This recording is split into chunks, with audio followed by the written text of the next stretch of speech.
Hello, Reevely families. It's been such a long time since I've gotten to see every one of you, but thank you so much for doing your part in staying safe and inside with your families. You're doing so awesome for everybody out there, so I wanted to thank you guys again. But since we can't see each other now, and potentially for a little bit longer, from my house to yours, I want to share a little story.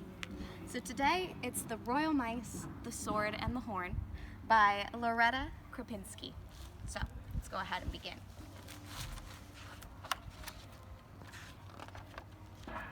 Our characters: Guinevere, Cadbury, Little Francis, and Gilbert the Elder. The queen of all you can see lived in a castle high. She had servants, rubies galore, and everything nice, but to her dismay, she also had mice. They made nests in her wigs, slept inside her shoes, sat on her crown, and scared her guests. The queen called out to her servants, "No more mice! Bring me the biggest cat in the kingdom," she said in a voice not so nice. Some cats were too small, too shy, too old, too fat. And then there was Max the Magnificent. His claws glistened in the light. His tail stood straight up and twitched like a whip.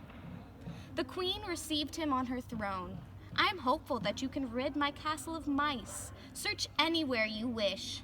Max bowed before the queen and replied, "If there be mice in here, then may they shake with fear. Hide they may, but Max the Magnificent is my name, and seek is my game." And then he hissed. Hiss. He hoped to make the queen very proud. Max swaggered and slunk into each chamber in every dark corner of the castle. His magnificent tail twitched. His whiskers wiggled up and down. Ah, ah, ah. The scent of mice was everywhere. It was so delicious he could hardly stand it. And soon the scent of cat was everywhere too. The royal mice couldn't stand that either. Cadbury and Guinevere peeked out at Max asleep on the queen's bed. "Huh, he must be tired from hunting our friends all night," said Cadbury. Guinevere was alarmed. "I'm scared," she said. "Me too," said Cadbury. "What can we do? None of us is safe anymore. I don't want to lose you," said Guinevere, and a small tear, the size of the head of a pin, fell from her eye. Oh my. Cadbury reached for her paw and said, "We must hide in tiny secret places and learn to disguise ourselves. Come, I will show you how." The mice hid among the furniture, against the palace wall, in the kitchen, and in the queen's bedroom, where Guinevere gathered the hair that fell from the royal hairbrush and used it to soften her bed. Sometimes the cat tricked the mice. Sometimes the mice tricked the cat. As good as the mice were at hiding, it wasn't good enough. Max was finding them.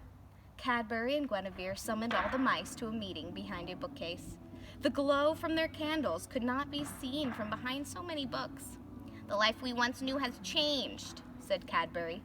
"I know we are hiding as best as we can, but sadly some of us have lost friends and family. We must find a way to chase the cat from the castle." Do you think they'll be able to do it? Do you think they could chase the cat out? How? How do you think they could chase the cat out? I'll give you a moment. Gilbert the Elder stood up. "I believe I can help us.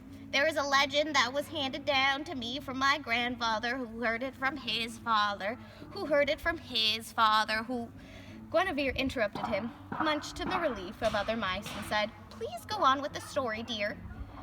"There is a secret chamber somewhere in the castle," Gilbert continued. "Inside are a sword and a horn. When the sword is grasped and the horn is blown, spirits will rise up. They are the spirits of the mice who were once brave warriors and who lived here long ago. It is said that they will help whoever grasps the sword and blows the horn."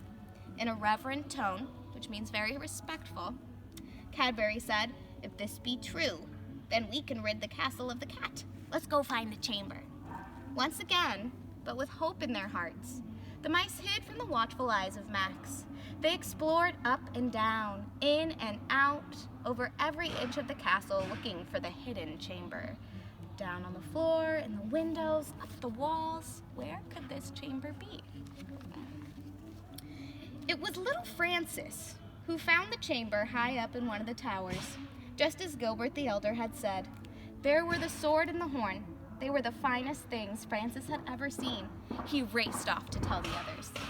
Everyone gathered in the hidden chamber. Cadbury trembled, for he had never seen spirits, and he was afraid, but he knew what he must do. With a sigh bigger than he was himself, Cadbury grasped the sword. So that Max wouldn't hear it, he blew the horn as quietly as he could. Suddenly, the chamber filled with the glow of hundreds of pairs of red eyes, the spirits of the long-ago mice. Cadbury stepped up to the nearest spirit. A cat now lives in the castle and is trying to get rid of us, he said. Can you help us? A voice rose from amid the gathering of spirits. We may be small and not very tall, but we will fight and never fall. Everyone in the chamber rejoiced quietly. The next evening, after the servants had left, little Francis and Cadbury crept into the kitchen. They each took a spoon and swung at a pot. Bam! Bam! Bam! Max the Magnificent appeared instantly, poised for action. The Queen will be proud of me now, he thought. If there be a mouse in here, then may you shake with fear. Hide you may, but Max the Magnificent is my name, and seek is my game. His tail twitched, his whiskers wiggled. The scent of mouse was everywhere. But much to his surprise, instead of mice, he saw only hundreds of pairs of red eyes piercing the darkness. He hissed and he pounced. Those beady red eyes were everywhere. He chased them into the sink, into the kettle, up on a shelf, and over the table, before landing upside down in the wood box.